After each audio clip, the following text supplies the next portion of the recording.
Welcome back. Ahead of tonight's rivalry matchup on the hardwood, I caught up with the man in charge of it all down in Vermilion. Take a look. All right, joined by the head coach of the University of South Dakota men's basketball team, Craig Smith. Coach, coming off a 2-win weekend, so how are you feeling? How's it going? Well, I'm doing great, and we got a big one coming up on Thursday for the conference championship, so couldn't be better. You're already getting ahead of my questions, Craig. But anyways, we blinked after football. The Summit League tournament is in 2 weeks, but we are rewinding back to last week at Oral Roberts, and no matter what the league standings are, the Maybe Center is a tough place to play, and Oral Roberts came out guns blazing in that first quarter and gave you everything they had. They did. They had been struggling a little bit, but certainly showing signs of life. They had just beaten North Dakota State in the previous week, and they certainly came out firing on all cylinders. And they're the biggest team in our league. They're the most physical team in our league. They have a Big Ten front line, and in that first half, we were doubling the post, and they were really hurting us, skipping out of there, and they really were tattooing us on the offensive boards. Every time they missed a shot, they were just going and getting that thing, and I think Javon White even had 7 of them. So, you know, to be honest, we were very fortunate to only be down 8 at halftime.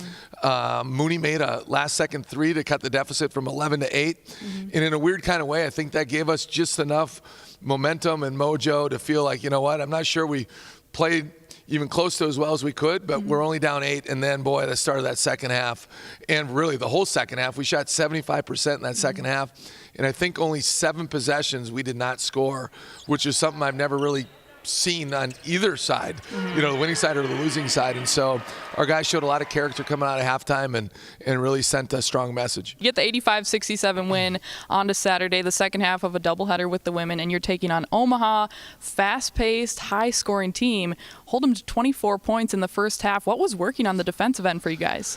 Well, it was senior night that night, and I think there was a lot of emotion. And for us, that was our 3rd game in 7 days because we had a non-Division I game on that Sunday. And then the long travel to Tulsa, and you're always worried about that bounce-back game. And but our guys had terrific energy. We had a one-day prep. We had great energy. And we were a little kind of back and forth. I'm not sure either team played great there, but then we really finished that first half strong, stopping them on 9 of the last 12 possessions. Yeah. So how did you feel your guys finished that game? Well, I think we got up by 24, and you know, complacency I think set in a little bit. And then to their credit, they started making shots left and right. I mean, you watch the film again, and certainly there were some mistakes that we made, but at the same time, I mean, Mitchell Hans draining 23-footers, made 2 of them from very, very deep. And then a couple guys that don't consistently make them or are dropping them in. So you got to give them credit too for making a run.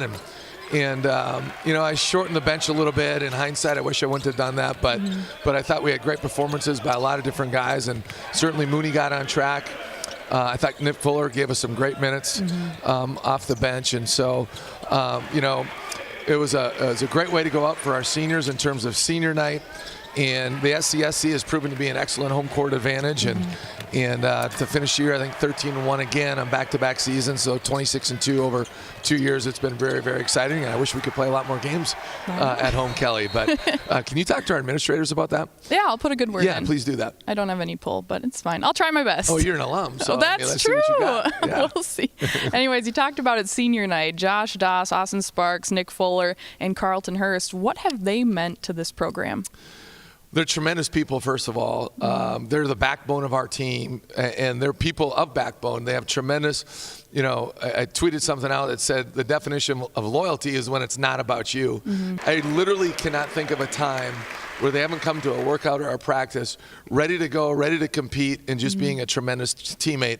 And I'm not sure there's better words to say than that. It's always great to have a group of seniors like that, some great leadership and just a great attitude, really can build a program. But moving forward, let's go back to basketball. The huge game on the schedule this week at South Dakota State on Thursday, last regular season game for you guys. Of course, had a big win in Vermilion last time you played them. But how have they changed and developed as a team since that last time you played? But at the same time, how have you guys developed? Yeah, that's a great question. I think they're definitely playing better all the way around. I think they're better on offense, which is scary to say because they were really good on offense coming into our game, and certainly they've improved on the defensive end. And so, and then our team, I just feel like we're in a better rhythm. You know, that was one of our we started scoring a little bit at that point in time. We'd kind of been in an offensive rut going a game before that was when we kind of got out of it. So I feel like we're playing better basketball, starting to kind of figure ourselves out a little bit, in particular because that wasn't too far after Hurst got hurt. Yeah. And so both teams are different, but both teams are very, very good. Obviously, a conference championship's on the line. They're very good at home. They haven't lost at home for quite some time now, and we haven't beaten them there in quite some time. And so we're going to have to play excellent basketball to have a chance to win. But it's exciting for the Summit League.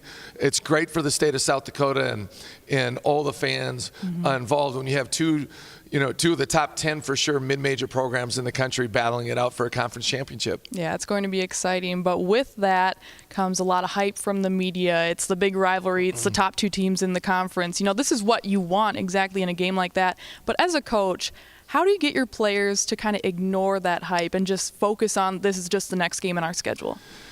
Yeah, a lot of coaches will just try to do that all the time, and I don't know. I think that's part of the learning curve. I think that pressure is a privilege, and so I think there's a learning curve and there's a process that goes along with that. And last year I'm not sure we always handled that very well, but you can certainly see a lot of steps in the maturation process with our guys. So it is just one game. And everything that we want, we still control the key to. And so let's just not make it bigger than it is. But it's going to be, I'm guessing, sold out and packed. And you got to be able to really communicate. You got to be able to control your emotions. But I think part of that is just the experiences that you go through. That's why we play at Duke, right? That's why we played at TCU. That's why we played at UCLA, because you find out things about yourself going through those types of games, and we expect it to be no different on Thursday night. All right, Coach. Well, thank you so much for your time, and best of luck on Thursday. Thanks, Kelly. All right, tonight's the night. The Yotes and the Jacks are warming up in Frost Arena as we speak. Tip-off is set for the top of the hour right here on Midco SN. Tom Neiman, Brad Newitt, and Elena Lanson bringing you that coverage.